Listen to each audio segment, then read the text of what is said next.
Welcome to Miniman YouTube channel. இன்னைக்கு நம்ம பார்க்க போறது number 1 movie of the year. 2000 இருந்து 2025 வரைக்கும் அந்த வருஷத்துல அதிக வசூல் பண்ண படங்கள் நம்பர் 1 படம் எது அப்படின்னு இந்த வீடியோல பார்க்க போறோம். இந்த வசூல் பண்ண படங்கள் வந்து வசூல் நிலவரத்தை படிதான் பண்ணுது.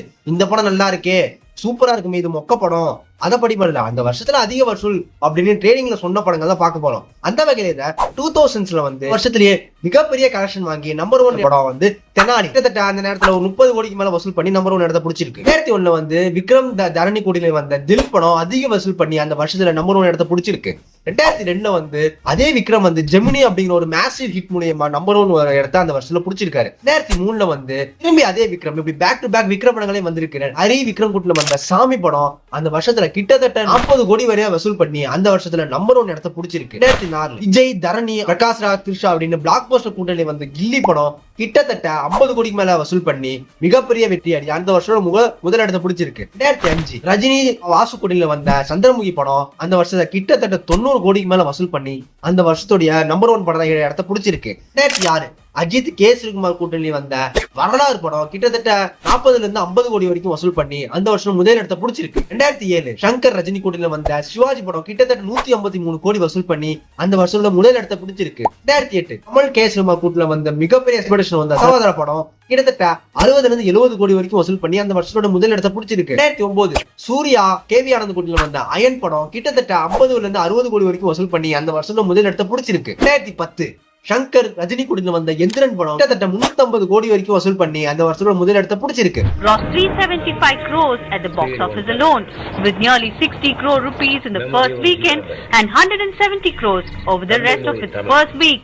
2011 அஜித் வெங்கட் பிரபு கூட்டணியில வந்த மகாதா படம் வந்து மிகப்பெரிய ஹிட் அடிச்சு கிட்டத்தட்ட 70 கோடி வரைக்கும் வசூல் பண்ணி அந்த வருஷத்தோட முதல் இடத்தை பிடிச்சிருக்கு. 2012 விஜய் முருகதாஸ் கூட்டணியில வந்த துப்பாக்கி படம் கிட்டத்தட்ட 120 கோடிக்கு மேல வசூல் பண்ணி அந்த வருஷத்துடைய முதல் இடத்தை பிடிச்சிருக்கு. 2013 ஹரி சூர்யா கூட்டணியில வந்த சிங்கம் 2 படம் வந்து கிட்டத்தட்ட 120 கோடிக்கு மேல வசூல் பண்ணி அந்த வருஷத்துடைய முதல் இடத்தை பிடிச்சிருக்கு. 2014 இது வந்து பிளாப் படம் தான். இது இப்படிதான் கேட்பீங்க, அதான் நிதர்சனமான உண்மை. ரஜினி கே சுமா கூட்டணியில வந்த லிங்கா படம் கிட்டத்தட்ட 183 கோடி வசூல் பண்ணி அந்த வருஷம் முதல் இடத்தை பிடிச்சிருக்கு.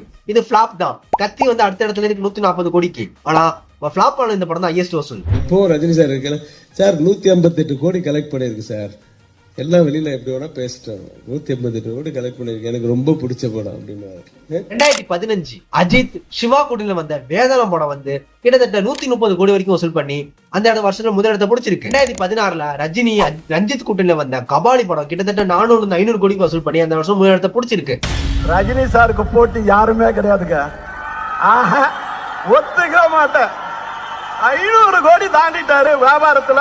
2017 விஜய் அட்லி காம்பினேஷன் வந்த பெர்சல் படம் கிட்டத்தட்ட 250 இருந்து 280 கோடி வரைக்கும் வசூல் பண்ணி அந்த வருஷத்தோட முதல் இடத்தை பிடிச்சிருக்கு. 2018 சங்கர் ரஜினி கூடல வந்த 2.0 கிட்டத்தட்ட 850 கோடி வசூல் பண்ணி அந்த வருஷத்தோட முதல் இடத்தை பிடிச்சிருக்கு. 2019 விஜய் அட்லி கூட்டணியில வந்த பிகில் படம் வந்து கிட்டத்தட்ட 300 கோடி வசூல் பண்ணி அந்த வருஷத்தோட முதல் இடத்தை பிடிச்சிருக்கு. 2020 அதுதான் கோவிட் வந்த நேரம். இருந்தாலும் வந்து ரஜினியோட படம் தர்பார் படம் கிட்டத்தட்ட 250 இருந்து 300 கோடி வரைக்கும் வசூல் பண்ணி அந்த வருஷத்தோட முதல் இடத்தை பிடிச்சிருக்கு. 2021 இதுவும் எப்படின்னு கேட்பீங்க, அதான் உண்மை.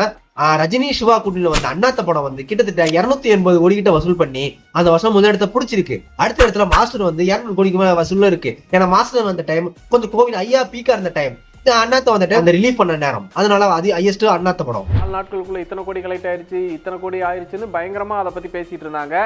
ஒரு பயங்கர வசூல் வேட்டை நடத்திட்டு இருக்கு இந்த படம் அப்படின்னு சொல்லிட்டு இருந்தாங்க. 2022 விக்ரம் லோகேஷ் கனகராஜ் கூட்டணியில வந்த விக்ரம் படம் வந்து 450 கோடி கிட்ட வசூல் பண்ணி முதல் இடத்தை பிடிச்சிருக்கு. 2023 ரஜினி நெல்சன் கூட்டணியில வந்த ஜெயிலர் படம் கிட்டத்தட்ட 650 கோடி வசூல் பண்ணி அந்த வருஷத்துல முதல் இடத்தை பிடிச்சிருக்கு. 2024 ஒரு குளறுபடியான வருஷம் தான். இந்த வருஷத்துல கோட், வேட்டையன், அமரன் இந்த 3 படமும் வந்திருக்கு. இந்த 3 படம் வந்து கோட் அவங்க அவரிச்சபடி கோட் வந்து 450 கோடி வசூலா இருந்தாலும் ஆனா ட்ரேடிங்ல வந்து அமரன் தான் ஹையஸ்ட் கலெக்ஷன் அப்படின்னு சொல்றாங்க. 2025 இந்த வருஷத்துல ரஜினி நடிச்ச கூலி தான் இது வரைக்கும் ஹையஸ்ட் கலெக்ஷன்ல இருக்கு. கிட்டத்தட்ட 550 கோடி வரைக்கும் வசூல் பண்ணி கூலி தான் இது வரைக்கும் இந்த வருஷத்துல ஹையஸ்ட் படமா இருக்குது. 2026 ஜெயிலர் 2 கண்டிப்பா இருக்கும். 2027 ரஜினி கமல் கூட்டணி கண்டிப்பா இருக்கும். நான் புக்கிங் பண்ணிட்டேன். ஏன்னா எல்லா வருஷத்துலயும் எந்த படம் நடிச்சிருந்தாலும் அது கமர்ஷியல் படமா இருந்தா அது வந்து மிகப்பெரிய கலெக்ஷன் இருக்கு. அதனால முன்கூட்டியே ப்ரீ புக்கிங் பண்ணி வச்சுக்கிட்டேன். இன்னும் இந்த படம் நான் தப்பா சொல்லிட்டேன், இந்த படம் தான் இந்த வருஷத்துல ஹையஸ்ட் கலெக்ஷன் அப்படின்னு நீ கமெண்ட் பண்ணுங்க.